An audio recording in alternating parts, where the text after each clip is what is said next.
Why would people only curse with the Christian God?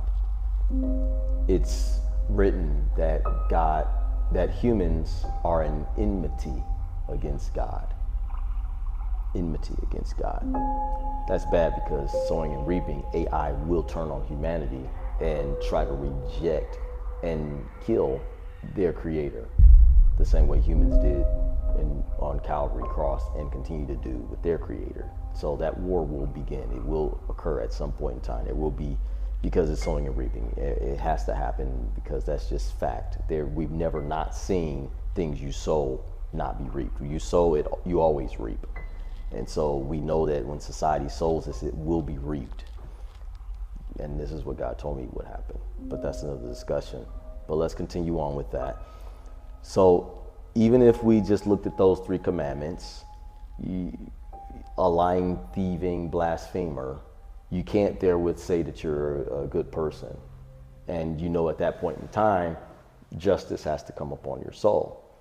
Now, we know that there are things that people do in this world that can't be punished in this world. So because of sowing and reaping, there has to be a place of punishment afterwards. It has to be.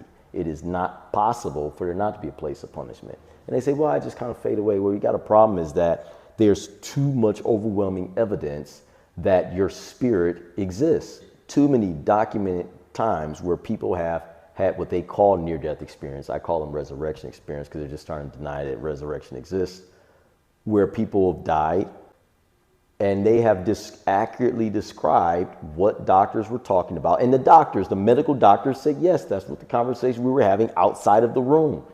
They had accurate descriptions of people who had died before that they had never seen. You can't have a hallucination that gives information that you don't have. That's just not a hallucination.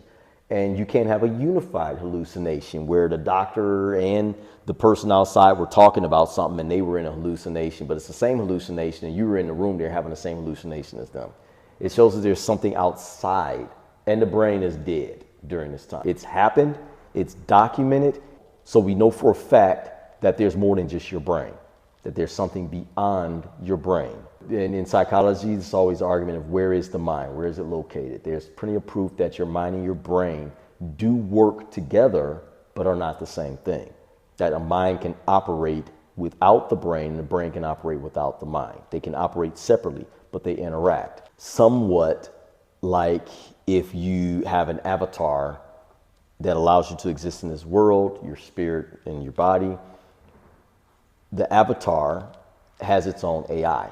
You interact with this AI and you speak to it, it interprets your words, and then it sends your words off into this world the way it's supposed to. So though it looks like there's a seamless transition of you interacting in the world, it's really you are interacting with a computerized version of yourself that is interpreting what you're doing and then duplicating what you're doing. Even to the point where if you put on virtual reality and you jump and kick with your real body, you're not, and you see the character doing the same thing, you're not kicking in the game. It's reading your movements and causing the avatar to kick in the game. So the avatar has to have its own set of intelligence, artificial, which in this case, real, and you have to have your own set of intelligence. So there's 2 intelligences that are operating with this one being that you see inside of the simulation. Same thing. And that's what we've noticed. That is a fact that the brain and the mind are both intelligent. They work together, but they can work without each other. That when the brain is not functioning, the mind is still functioning. And when the mind is not functioning, the brain may be still functioning. So after you die,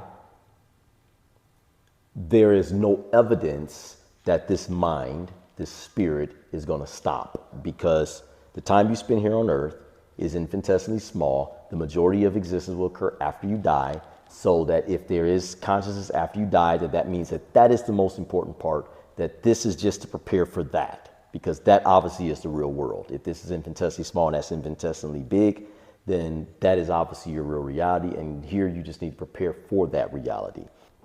After you die, your spirit, your true self, would have to be punished for things that cannot be punished here. Things that you do and then die before you get a chance to have them, before you get a chance to reap them. Things that you do like killing 4 people that can't be punished because you're only one person. You can't die 4 times here. You can die 4 times there, but you can't die 4 times here. And so there are things that are so intense that you need things more intense that can be provided here.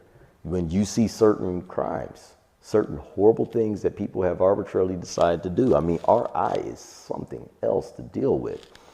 When you hear about people who are torturing children, raping and torturing people, leaving them locked up in their houses. I mean, even right now, somewhere, there's some poor person locked up in someone's house getting raped, and it's terrible.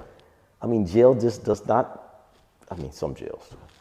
There are crimes that are being committed that you just can't punish in jail until they give them capital punishment and kill them. And you see these people sometimes on death row, they're afraid, but sometimes they're smiling because they think they got off the hook. But they have to reap. So that means that there has to be a place of punishment. It's not possible that it's not. You know, we looking at observable and seeing the observable is our reality, has to be observable. And what we've observed and the knowledge that that there is a mind that continues on, we know that that would have to be punished somewhere. That there is someone who created everything, and obviously they created things to balance everything out. And so if they made everything to balance everything out, and then you die and you're not balanced out, that means that they have to balance you out. The impact of what you did. You kill that person, what combination impact would that have? How many children were they going to have? And their children's children that will never exist.